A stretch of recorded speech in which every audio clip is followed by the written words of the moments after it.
Merhaba arkadaşlar tekrardan. Tekrar sizinle birlikteyiz matematik dersiyle. İkinci bölümün 3. dersindeyiz. Cebirsel ifadelerde çarpma. Tekrardan bir çarpma konusundayız. Bir önceki derste de çarpmayı biz biraz okumuştuk. Kimleri nasıl çarpacağız, hangi terimleri nasıl birbirine çarpacağız. Şu an ama biraz daha detaylı bir şekilde konuya giriyor. Yani konunun asıl maksadına giriş yapıyor. Bir önceki dersten bir örnek çözmek istiyorum size hatırlamanız için. Demiştik tüm terimleri birbirine çarpıyorsunuz. Mesela bir tane 5m eksi kare parantez içinde. Bu soru nerede diyorsanız sayfa 53'te. C eksi 4 artı 3m eksi küp eksi 4m eksi ve y. Şu soruda demiştik parantez dışındaki terimi parantez içindeki tüm terimlere tek tek çarpıyorsunuz. Sabırlı bir şekilde lütfen çarpmaya çalışın. Parantez dışındaki terimi parantez içindekilere tek tek çarpıyorsunuz. Tamam mı? Şimdi buradan başlayalım. İlk önce buna çarpıyorsunuz. Demiştim size harfler harflerle çarpılır. Sayılar da sayılarla. Harflerde ama nasıl oluyor? Eğer benzerlerse üstlerini topluyorsunuz. Benzer değillerse olduğu gibi indiriyorsunuz. Mesela 5 çarpı burada hiçbir sayı olmadığına göre 1 var demektir. 5 çarpı 1 eşittir 5 yapıyorum. M'lerde benzer olduğu için üstlerini topluyorduk. Üssü 1 bunun. Bunun da üssü 2 değil mi? 1 artı 2 3 yapıyor. Ekislerin de benzer oldukları için üstlerini ne yapıyoruz? Topluyoruz. 2 artı 1 tekrardan 3 yapıyor. Pardon 4'müş. 4 niye sona koymuşlar? 4 şurada olması lazım. 5 çarpı 4 de 20 yapıyor. Tamam mı? Yani madem konuda bir sayı var, o sayıyı sayıyla çarpıyorsun. Ben bunu görmemiştim. Tamam mı? Siz fark ettiğiniz zaman siz de düzeltebilirsiniz. Artıyı koyduk. 5 çarpı 3 15 yapıyor. M'ler tekrar benzer. Benzer oldukları için üstleri toplanır. Üssü 1, bunun da üssü 1. 1 artı 1 2 yapıyor. Pardon. Ekisler de benzer burada. Benzerlerinde tekrar üstlerini topluyoruz. 2 artı 3 5 yapıyor. Eksi işareti var. 5 çarpı 4 yine 20 yapıyor. M'ler benzer olduğu için üstlerini topluyorum. 1 artı 1 2 yapıyor. Eksilerle benzer üstlerini topluyorum. 2 artı 1 3 yapar. Y'nin de benzer olmadığı için olduğu gibi indiriyorum. Şurada bilmeniz gereken şey neydi? Bakayım benzer var mı? Benzerler de yok. Bilmeniz gereken sayılar sayılarla çarpılır. M'lerde, harflerde benzer ise üstleri toplanır. Benzer değilse y'deki olduğu gibi indiriyoruz. Tamam mı? Bu soruyu unutmayın. Bu sadece bir girişti. Parantez içinde ya da parantez dışında ne kadar sayı varsa, ne kadar terim varsa hiç fark etmez. Onların hepsini birbirine çarpıyorsunuz. Şimdi burada iki parantez var. Şu iki parantezi komple birbirlerine çarpmamız lazım.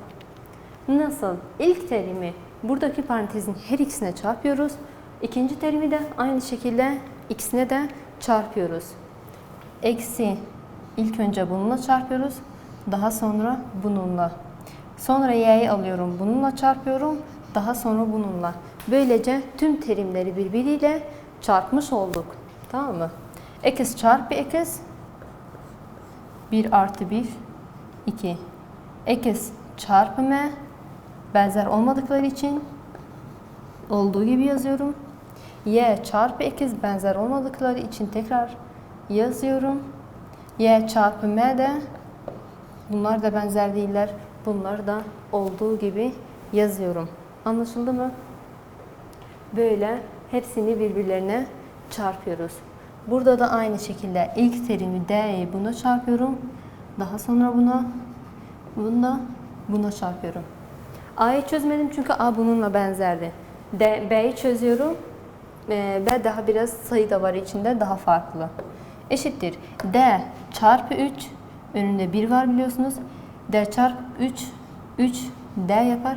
Sayıyı önde yazarsanız daha bir güzel duruyor. Yoksa D3 yazsanız ya da 3 D yazsanız hiç fark etmez. Ama sayı önde olduğu zaman daha güzel duruyor.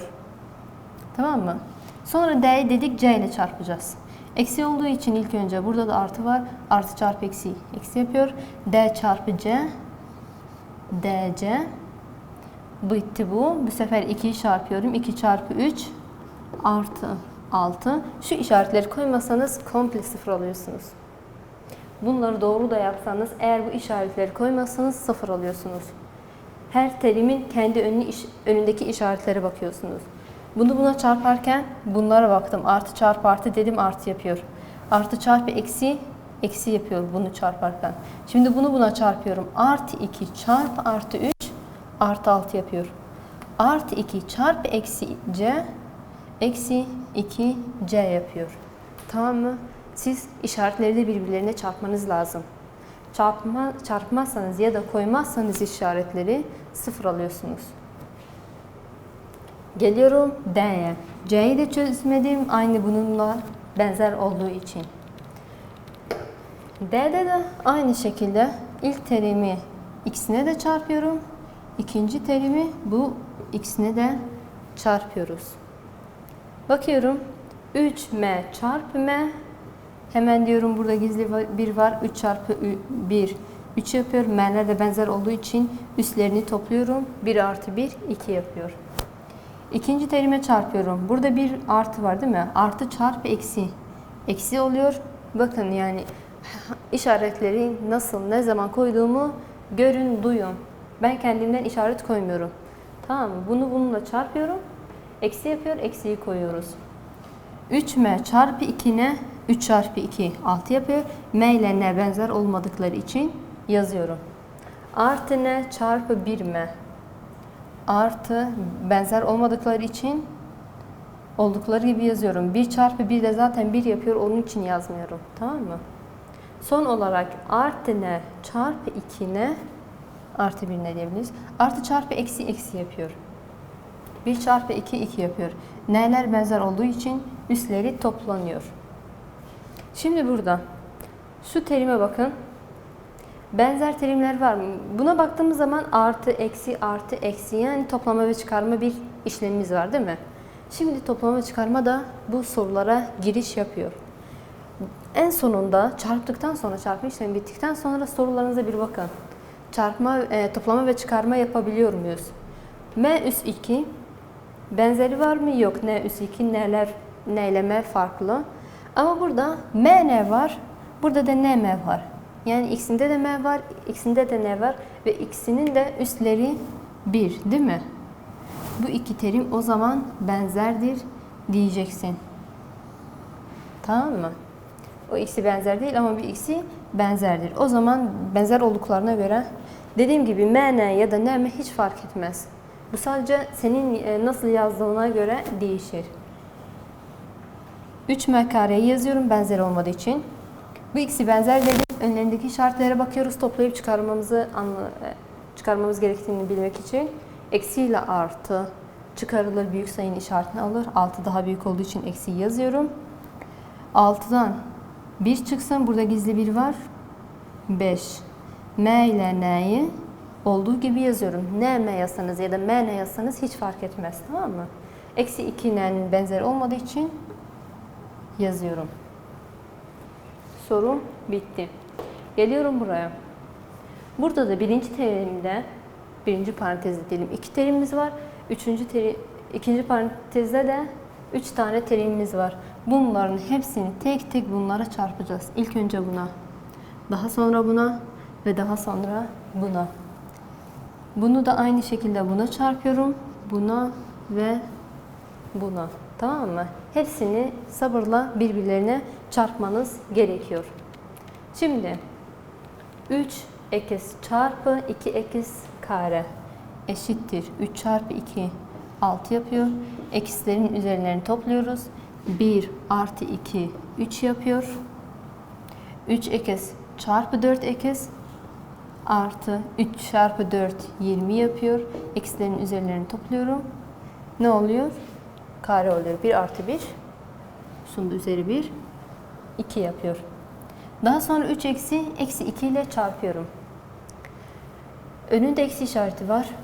Artı çarpı eksi yapıyor.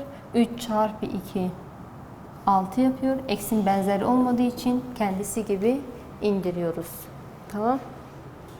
Bu sefer 5'i bu tarafa çarpıyorum. Kalemimi değiştireyim mi? İster misiniz? 5. Şunu şöyle yapayım. Ellerim de bayağı kirlendi ama mecburum. Daha sonra yıkarım ha. Merak etmeyin. Ben de hassasım bu konularda. Elimizi daha sonra yıkarız ama 5 artı 5 çarpı artı 2 eksi kare. Sayılar sayılarla çarpılır. Artı 5 çarpı artı 2 artı 10 yapıyor. Eksin karenin benzer olmadığı için yazıyorum. Artı 5 çarpı artı 4 eksi artı çarpı artı yapıyor. 5 çarpı 4 20 yapıyor. Eksinin benzer olmadığı için indiriyorum. Artı 5 çarpı eksi 2 artı çarpı eksi yapıyor. 5 çarpı 2 de 10 yapıyor. Şimdi hepsini çarptık. Geliyorum toplama ve çıkarmasına. Bakayım benzerler var mı? X'in üssü 3. Başka benzeri yok. Bunu olduğu gibi indiriyorum. X üst kare, x üst kare. Bu ikisi nedir? Benzerdir. X üst 1, x üst 1. Bu ikisi de neymiş? Benzerdirler. Tamam mı? Bakın herkesin önündeki işaretleri kendisiyle işaretledim ki anlayasınız. Pardon. Artı 20 ile artı 10 toplanır. Değil mi? Artı işaretini alır. 20 ile 10 30. Eksi karelerde benzer olduğu için bir kere yazıyorum. Şuna geliyorum eksiye. Eksi 6 ile artı 20. Eksi ile artı çıkarılır. Büyük sayının işaretini alır. Yani 20'nin işaretini aldık. 20'den 6 çıksın. 14. Eksi de benzer oldukları için bir kere yazıyorum. Eksi onun benzeri yok. Kendisi gibi indiriyorum. Tamam mı? Bitti bu kadar. Eksi üst küp, eksi üst kare, eksi üst 1 ve tek olan sayımız. Şurada ilk önce çarpıyorsunuz. Çarpıda sayılar birbiriyle çarpılır. Benzer terimlerin üstleri toplanır. Benzer olmayan terimleri olduğu gibi indiriyorsunuz. Çarpı bu kadar.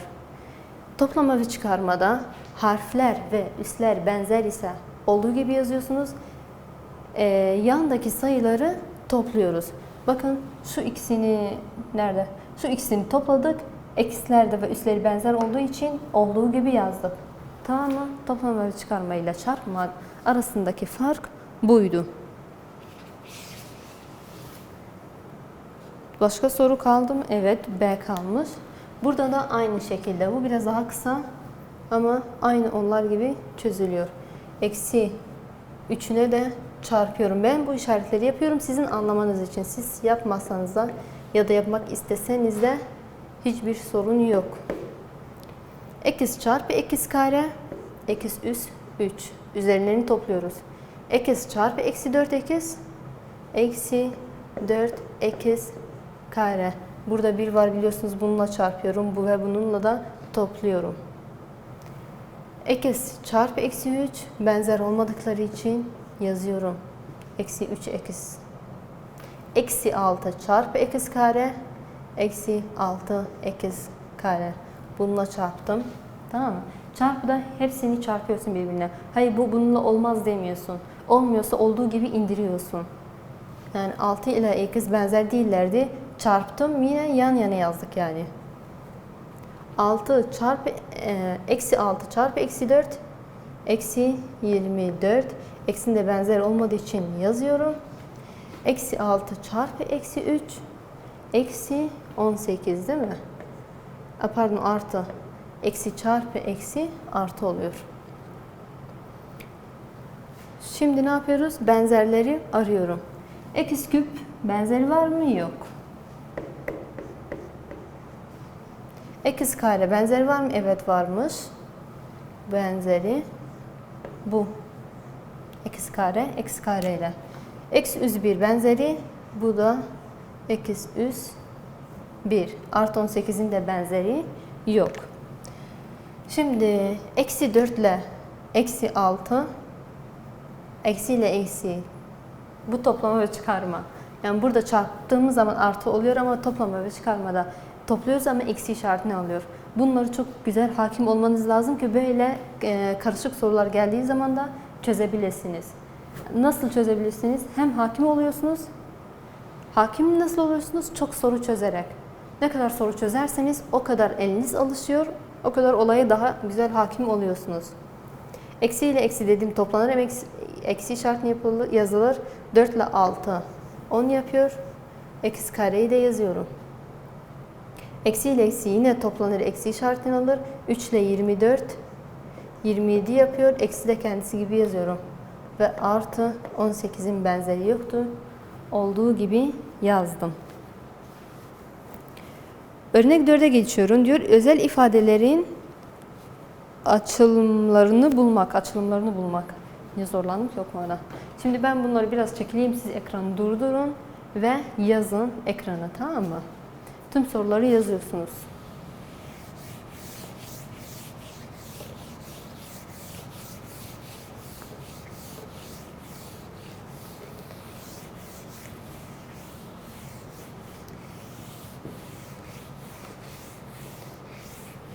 Şimdi bir başka önemli olan konuya geçeceğim.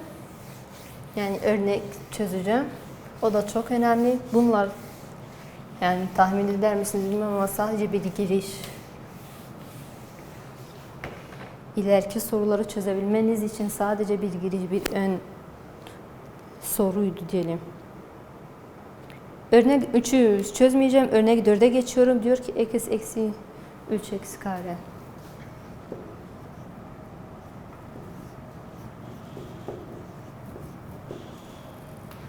Onu çözmeden önce. Bakın buraya. Bizim bir tane kare olayımız var değil mi? Üs olayımız vardı. Ne diyorduk? Eğer her bir sayının üssü kaç ise esas sayı o kadar kendisine çarpıyorsun değil mi? 3 üs 2. Şu 2 onun karesi oluyor değil mi? Yani 3'ü 2 defa kendisine çarpıyorsun. 3 çarpı 3 9. Bu da aynı şekilde. Eksi artı 2 diyelim. Üssü 2. Şu 2 parantez üzerinde olduğu için ne demek oluyor? Yani diyor ki bu parantezi 2 defa kendisine çarp. Aynı bu hesap. Tamam mı? Eğer parantez üzerinde kare gördünüz mü? Anlayın ki diyor parantezi 2 defa kendisine çarpın. Ne yapacağız biz? Eksi artı 2. Eksi artı 2. Tamam. Şu karenin açılımı, hani burada yaptığımız gibi 2 defa kendisine çarpıyorduk ya. Burada da aynı işlem. 2 defa kendisine çarpıyoruz. Şimdi burada örneği vermiş. Ben örneği çözeceğim. Aynı şekilde diyor ki çarpanlarına ayırın. Soruda demez sana bunun kare olduğu için 2 defa parantezi kendisine çarp. Diyecek ki bunu çarpanlarına ayır. Çarpanlarına ayırıyorum ben. Kare olduğu için 2 defa kendisine çarpıyorum. Tamam. Şurada aynı işlem oluyor. Eksi ilk önce buna çarpacağım. Daha sonra buna. 3'ü de buna çarpacağım ve daha sonra buna. Nasıl çarpıyoruz? Eksi çarpı eksi. Eksi kare. Eksi çarpı eksi 3. Eksi 3 eksi. Eksi bu pardon. Eksi 3 çarpı eksi. Eksi 3 eksi. Eksi 3 çarpı eksi 3. Artı 9 değil mi? Eksi çarpı eksi artı yapıyor. 3 çarpı 3 de 9 yapıyor. Tamam mı? Eksi çarpı eksi üstleri 1. 1 artı 1 2 yapıyor. Yani bu hesapları, bu terimleri, bu notlar hepsi kafanızda olması lazım. Şurada benzer terimler var. Eksi ile eksi toplanır. Ama eksi işaretini alır. 3 artı 3 6 yapıyor. Diğerlerine kendisi gibi yazıyorsunuz. Tamam mı? Bunu tekrardan başa sarıp anlayabileceğiniz kadar anladığınız zaman bırakabilirsiniz. B artı C diyor. B artı C kare. Madem kare diyor, tekrardan parantez içini ben 2 defa kendisiyle çarpacağım. B artı C, B artı C, aralarına çarpı işaretini koydum ve çarpmaya başlayacağım. B çarpı B, benzer oldukları için üstlerini toplayacağım. 1 artı 1 2 yapıyor. Yani kare de diyebilirsiniz. B çarpı C artı ile artı zaten artı yapıyor. B ile C benzer olmadıkları için oldukları gibi yazıyorum. Sayı da yok, çarpayım. Zaten 1 var diyorsunuz. Evet, 1 çarpı 1 yine 1 yapıyor. Yani onun için yazmama da gerek yok.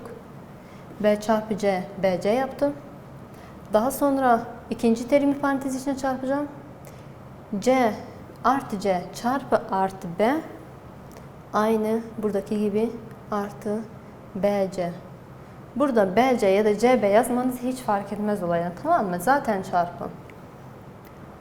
Daha sonra neye çarpıyorum? C ile çarpıyorum. C çarpı C artı C, üstlerini topluyorum.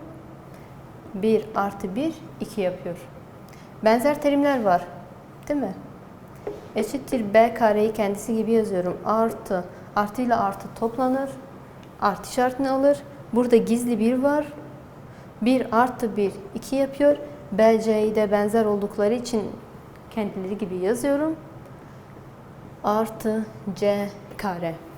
Anlaşıldı mı? Şimdi bakalım daha ne okuyabileceğiz? Özel özdeşlikler. Burada bir tane şey var ama ben onu size anlatacağım. Tamam. Anlatabiliyorum şu. Burada başka bir şey de var. Diyor ki n artı 3 n eksi 3. Sadece bunu çözeyim. Diğerlerini ben size başka şekilde anlatacağım. Kim neymiş? B artı C olarak örnek vermiş. Tamam, neyse. Bu C. Burada da aynı şekilde n'yi parantez içine çarpıyorum. 3'ü de aynı şekilde parantez içine çarpıyorum.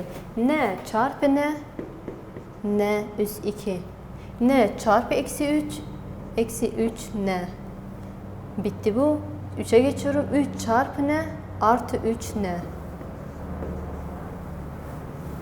Artı 3 n. Şurada artı çarpı eksi eksi olmuştu. Burada da artı çarpı artı oldu. Tamam mı? Artı çarpı eksi eksi yapıyor. 3 çarpı 3 de 9 yapıyor. Eşittir. N kareyi yazıyorum. 3n ile 3n benzer. Yani n'ler benzer. Üstleriyle 1. O zaman yandaki sayıları toplayıp çıkarabiliriz. Eksi 3 ile artı 3 birbirlerini götürüyorlar. 0 yapıyor. Bunlar gitmiş olur. Tamam mı? Geriye eksi 9 kaldı. Tamam mı? Şu soruyu unutmayın. Gelecek derslerde sizin için yararlı. Şimdilik değil. Şimdi burada tekrardan BC kareye geçiyorum. BC kare. Bunu şurada anlatmayayım da. Şöyle anlatayım size. Sayfa 59'da bir tane alta özel özdeşlikler var. Onlara bakarsanız biraz sizin için yararlı olabilir. Diyor ki eğer birinci terimle ikinci terim arasında eksi işareti varsa burada sonuç bu şekilde çıkar. Eğer birinci terimle ikinci terim arasında artı işareti varsa sonuç eksi de artı çıkar. Yani kare olayında. Tamam mı? Bence bunu şimdilik bu kadar bilmeniz yeterli. Siz sadece çarpmaya odaklanın. Çarpmayı bilirseniz zaten sonuç çıkar. Şu kural olayı da var. Kuralı gelecek sene bence okumanız daha uygundur. Şimdilik lütfen daha fazla soru çözmeye çalışın. Eliniz daha çok alışsın. Tamam mı? Alıştırmaların hepsini çözmenizi bekliyorum. Sizin için daha yararlıdır. Tamam mı? Burada dersi sonlandırıyorum. Gelecek derste görüşmek üzere. Hoşça kalın. Teşekkür ederim dinlediğiniz için.